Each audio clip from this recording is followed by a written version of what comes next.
interesting, interesting map. Really heavy priority on the soul laners, and priority on wave clear. So, speaking of wave clear, I guess Kel'Thuzad isn't quite that, but definitely really rough in Braxis. You're pretty much forced to fight 4v4 for a really long portion of the early game, so it's pretty easy for him to get stacked.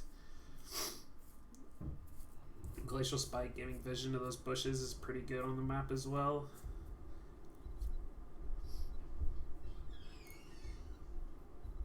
And it definitely seems to be a comfort pick, as does the Orphea, having been banned out the last game as well. So definitely a lot of target bans, and then Nubarak actually getting banned for Pancakes this time, even though they picked it in the last draft.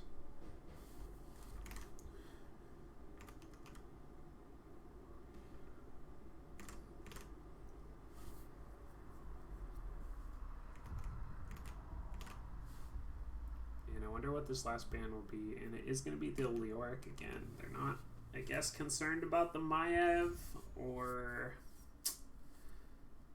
maybe the Malfurion, and I imagine the Maiev will get first picked again. Seems very strong on Praxis, even though wave clear potential for her is pretty high relative to other damage dealers, but they do go with Diablo.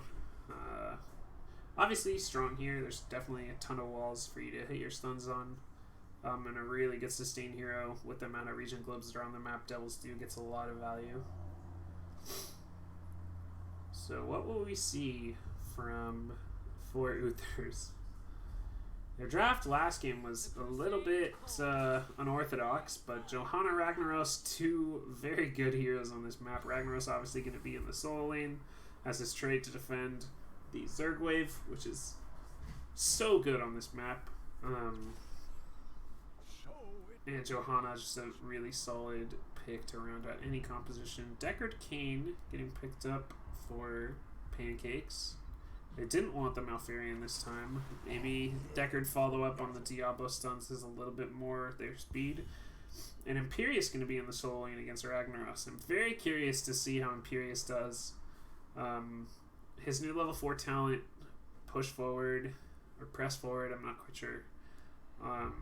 Basically gives him an infinite amount of sustain if he's 1v1ing a hero. And the Maiev ban does come out. Definitely, I think, something that could have been a possibility for Pancakes had they not banned it. But yeah, I'm definitely interested to see how Imperius or Ragnaros matchup happens in solo lane.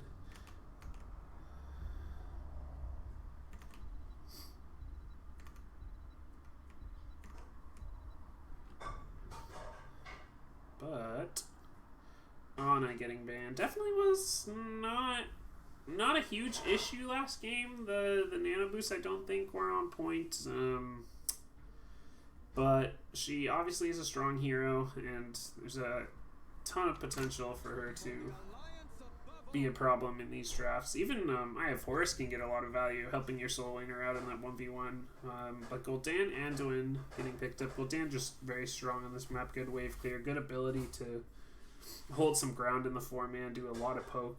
And Anduin going to be able to save people from all the CC from the Diablo and the Deckard Cain. And we might even see Circle of Protection if things go that way. Doesn't seem like there's a whole lot of synergy for the Light Bomb, but Kel'Thas, Cassia, going to be the last two heroes to round out Pancakes draft. Kel'Thas definitely good to cover them in the wave clear department, and Cassia just an overall good damage dealer.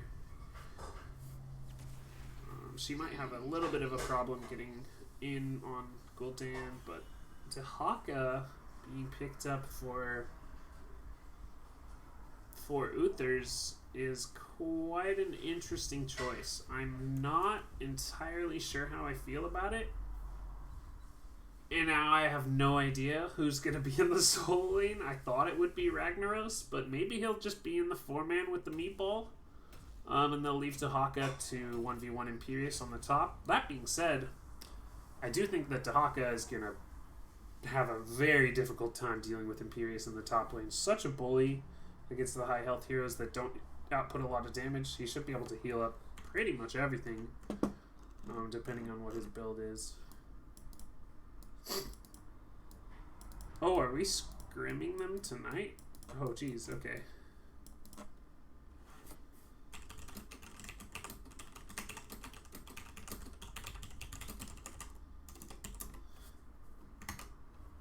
Interesting.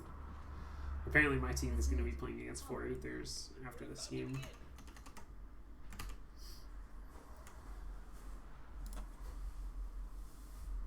So for Uthers, we got Judo Chop on the Dahaka, Excelsior on Anduin, Lulu Bell on Johanna, Saint on the Ragnaros, and Bryn Tone on the Gul'dan.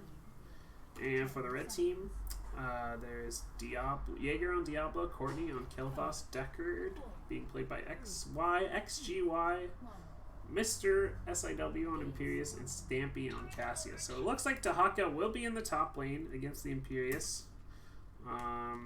Looking at the talents, it does seem like Imperius hasn't picked his level 1 yet. Dahaka going into the tissue regeneration for that little bit of extra sustain.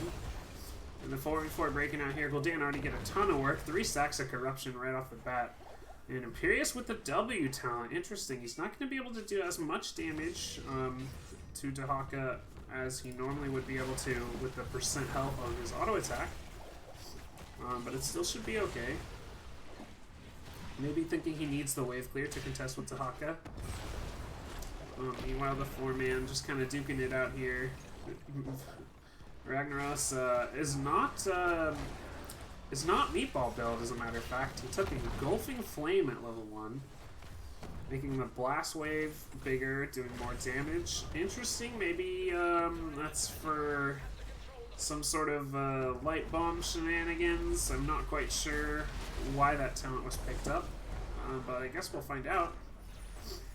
But for Uthers, definitely taking control of this bot lane. The pressure from Gul'dan is definitely going to be more than enough to be able to put Pancakes on the back foot for a little while, at least until Kel'Thas can get a little bit more of his damage online. Johanna just doing a lot of work, being a nuisance on the front line. Cassia taking a lot of damage. Ragnaros definitely going to be able to make it out okay. Meanwhile, in the top lane, Imperius just being a bully to Dahaka. That being said, Imperius needs to be a little bit careful about his mana. But I do think that that's one of the reasons why Press Forward is such a good talent for Imperius. Not only does it give him an infinite amount of sustain as far as his health pool is concerned, but it does solve a little bit of the issues that he has with his mana. The Ragnar's going to be starting on the siege camp up top. Hopefully they can contest the 3v4 on the bot lane. It looks like they're going to be okay with the Gul'dan poke. And as we come to level 4, I do want to see this level 4 talent from Imperius. Even if he does not go into the press forward, his other E talent definitely equally as good. Level 4 is here. Ragnaros going still further into the blast wave build. Very interesting. But neither team really making any progress on this beacon. Both teams doing a pretty good job of making sure they're catching all the soak. Imperius still has not picked his level 4 talent, but he seems to be doing okay against Dahaka regardless.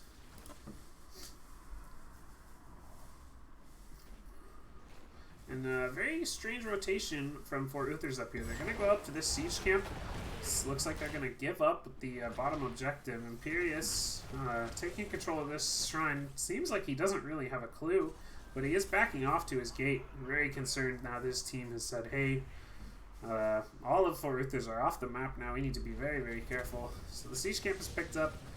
He's going to do his best to defend that with his very minimal wave clear, but he does pick up press forward, so let's see if this solo lane matchup changes just a little bit. Diablo getting pretty greedy, maybe looking for an E onto the Gul'dan, but can't find it. Kel'Thas taking a lot of damage, but he should be able to make it out just fine. And it looks like Pancakes is going to try and take back this altar. Definitely just a lot of brawling going out. It makes me wonder why they're fighting over this so hard. Losing 2 heroes, they get a little bit of beacon progress, but it's not going to be a hell of a lot. And meanwhile, Imperius just doing his best to just do damage to Dahaka, trying to get that that regen globe proccing over and over and over again with press forward.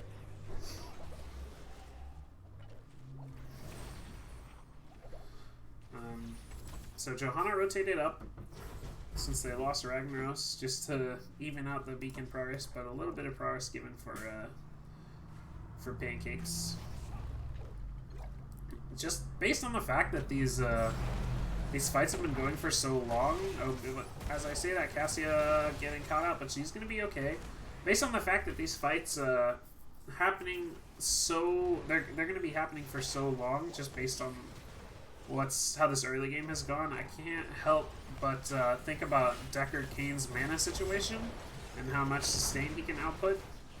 The rest of his team seems to be okay in that department, especially with the mana addict for Kel'Thas, and man, Gul'dan overstepping a little bit there, getting caught out by Diablo and friends.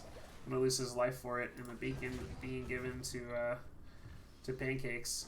Imperius just bullying the hell out of this Dahaka. Definitely out of mana. Imperius totally fine on mana. 75% of it, as a matter of fact. Press forward doing a lot of work. The nice part, too, is that on Braxis, but Ragnaros going to lose his life on the bottom lane. The nice part of a Braxis is that you can walk up there and grab that regen globe and just kind of reset your press forward whenever you need to.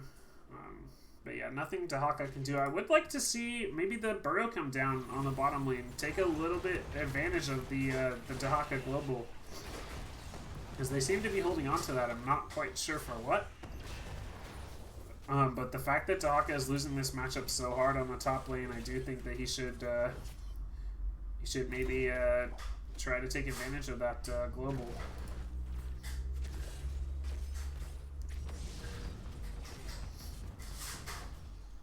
With level 7 here, Imperius now has the wave clear to bully Dahaka out of his lane even further. It's going to be very, very difficult for Dahaka to be able to contest in the beacon progress. Definitely going over in the favor of Pancakes, and they're going to start their first push here with the minion wave. That being said, not any wave clear in the top lane right now. Imperius does have his fervor on a 30-second cooldown. He will be able to do a little bit, but outside of that, he's going to have a hard time clearing this wave. Meanwhile, Ragnaros, on the other hand, going to be able to deal with this Zerg wave pretty efficiently, especially with the Gul'dan poke. But Cassia doing her best maybe to deny a little bit of that Gul'dan poke, and she comes in, almost gets the kill on Johanna, but doesn't quite find it. But Gul'dan does fall, and so is this fort. Meanwhile, Imperius taking a lot of poke on the top lane. Dahaka maybe has gotten a little bit greedy, takes a lot of tower shots, but he has essence. He'll be okay.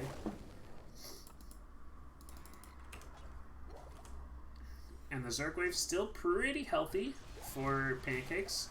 They're going to rotate in here. Just these backline minions are a little bit hard to deal with. But Diablo finds a pick on Ragnaros. He will get saved by the Anduin trait, but a really good Lornado is going to secure 2 kills with the APOC, 3 kills with Anduin getting pulled out. Wow, definitely a very, very good Lornado, just denying that Anduin from being able to use his trait effectively and impactfully. Gul'dan trying to poke out this the last little bit of this Zerg wave. He should be okay considering Pancakes is backing off, trying to tap up and get mana. But the Zerg wave definitely didn't do as big of a deal up here as I thought it might have. Dahaka needs to be careful. Diablo is rotated up. He did use his essence in that last engage. He finds the drag on Imperius, but instantly cancelled by the Diablo. And now that level 10s are here for Uthers, they're going to have a little bit of an easier time. Maybe they can look for that team fight that got them back into the first game. But right now it does seem like the macro game definitely in favor of Pancakes. Just doing a little bit better of controlling the map and maintaining their experience lead as they start to do all of their camps. Both teams, as a matter of fact, doing their camps. Imperius moved down to the bottom lane where he has the fort. They're going to force the Haka to try and contest him without that fort. Team fight happening up top. Really good Horrify to probably save Haka.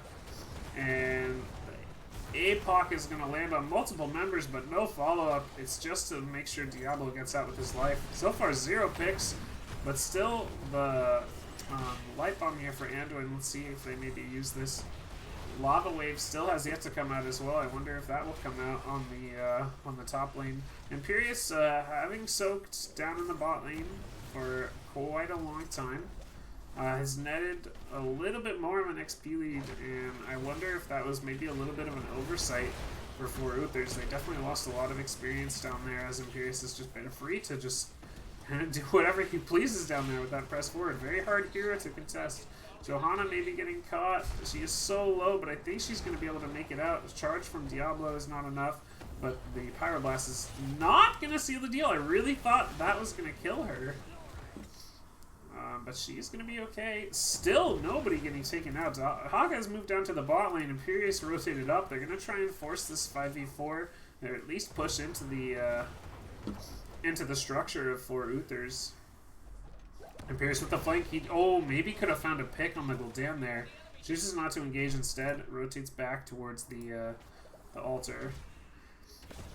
Level 13 advantage is here, as well as the numbers advantage. I do not believe Dahaka has a burrow. He definitely does not. Still on the 30-second cooldown, so this is, again, still a little bit of a 5v4. Lornado is there, and the Fear also comes out. It does keep a few members alive, but the Cassia Ball Lightning is going to secure a kill on Ragnaros. Definitely a pretty long team fight. Uthers just gonna try to get their level 13 and do as much damage control as they can. Try not to stagger death, but all 5 heroes rotating up for Pancakes. I wonder if they're gonna look for something here. Diablo comes in. He does see the Gul'dan step pretty far up. I think that will be the pick target, and it is. The E comes through. There's no follow-up CC, and he does get pulled out, but the Johanna may be getting caught, but the Lornado does not. And wow, I can't help but feel like Diablo did everything right in that engage, but just Kel'Thas maybe didn't hold on to his E. Imperius stun wasn't there to follow up. That being said, even if those things were there, Anduin trait probably would have saved him regardless. But another team fight breaking out. The Light Bomb does connect onto Diablo. Meanwhile, Imperius on the backline pops his ult, looks for an engage, does a bunch of damage to Johanna, and she gets blown up by the Flame Strike. Meanwhile, Dahaka doing everything he can on the backline. Gonna make it out with the help of his Essence, but I don't know for how long. Gul'dan's pretty low, but Anduin doing everything he can to help. Definitely a strange team fight there. Johanna, the only one getting destroyed. Mostly, honestly, because of the Imperius Angelic Armaments just completely connecting with her. Doing tons of damage. Uthers content to just give up that top fort, rotate down, grab their siege camp, maybe do a little bit of counter pushing on the bottom lane. And it looks like Pancakes is going to do the same. Grab their siege camp and do the best that they can to get level 16 before they want to take another team fight. Imperius down here doing the wave clear in the siege camp. It looks like Uthers getting a little bit aggressive on this front wall. They do have the siege camp and a pretty big minion wave. There's not a lot of wave clearing in the bot lane for Johanna pops her unstoppable, and she is going to be okay. Q barely missing onto Ragnaros. Johanna's going to be able to walk away pretty easily. But they do have to be careful. Diablo, having just channeled the altar, is going to come in from the backside. They do find the pick on Cassia, but 2 heroes very low for Uthers. Johanna, unstoppable, just barely there in time. A really big Horrify, but nobody to follow up. Kel'Thas might be in a rough spot for some good field from Diablo. Should be able to keep him alive, but they do find a pick on him eventually with the help of the drag. And a pretty good team fight from Uthers. Again, they're kind of clawing their way back into this game. This was I don't think the level 16 was quite there at the beginning of that fight for Pancakes, but again, just like a team fight taken in what looked to be an undesirable situation. It looked like they had maybe overextended into the fort down here, but they managed to pull through and just sustain long enough to find that pick onto Kel'Thas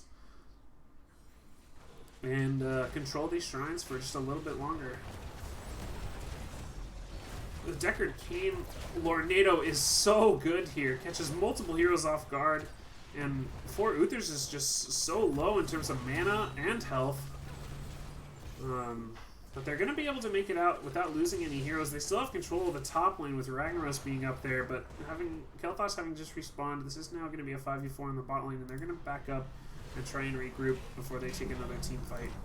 Cruiser camps being picked up for Pancakes.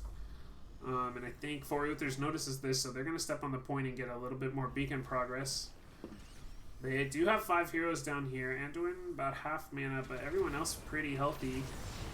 Dahaka gets a little bit caught out, but he should be okay. He has a lot of tools for him. The APOC does hit, and he is going to fall, but a lot of corruption damage on everybody else. Deckard Cain in particular very low. The light bomb comes out, hits nobody. Was just to make sure that Johanna got out. And the fear is there. No follow-up damage, unfortunately. Horrify almost did so much work. The ball lightning doing a lot of damage. Diablo so low. If he loses souls here, it could be devastating. But he manages to stay alive. Everybody on the side of Pancakes is so low. I can't help but wonder if 4 Uthers is going to try and re-engage on this fight, or at least take back the beacon and get some more progress. Diablo is tapped and is coming back. Looks like they're going to try and take this fight. The sustain from Deckard Cain actually doing a lot more than Anduin's right now. And it does look like they're going to back off for now.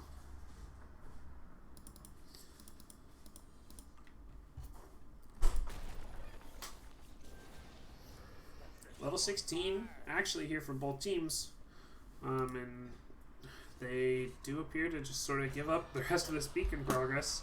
They do have the Lava Wave and the Ragnaros ultimate as well, so they should be able to clear this pretty easily. Sorry, the Ragnaros trait. So they should be able to clear this pretty easily. I imagine the Lava Wave should probably come out. Yep, here it comes. Do as much damage to this wave as they can. Wow, it gets caught on the mini wave. Oh, and Diablo doing a good job of catching out Gul'dan. He's forced to rotate the other way, and Cassia finds the kill. The Horrify just not quite there in time. And that kill is going to do so much work for Pancakes. I think it might even let them in the game with this push, just because Gul'dan was so much of their wave clear. Johanna's going to fall to the Living Bomb, and maybe Anduin... Oh, Ragnaros does as well. And with Ragnaros gone, that is definitely going to be a very, very big push for Pancakes. All the wave clears gone. Just Anduin and Dahaka to defend this Zerg wave. Unfortunately, Diablo not really tanking for his team right now, and they're not able to get a lot of damage on this keep.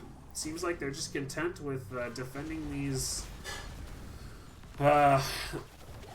I don't know what they're called. Hydralisks? Is that what they are? I'm not a StarCraft player. They're just content with defending these Zergs until their minion wave gets here, and it does show up, and they probably will get this keep. But meanwhile, in the bot lane, Zerg wave actually did a little bit on its own for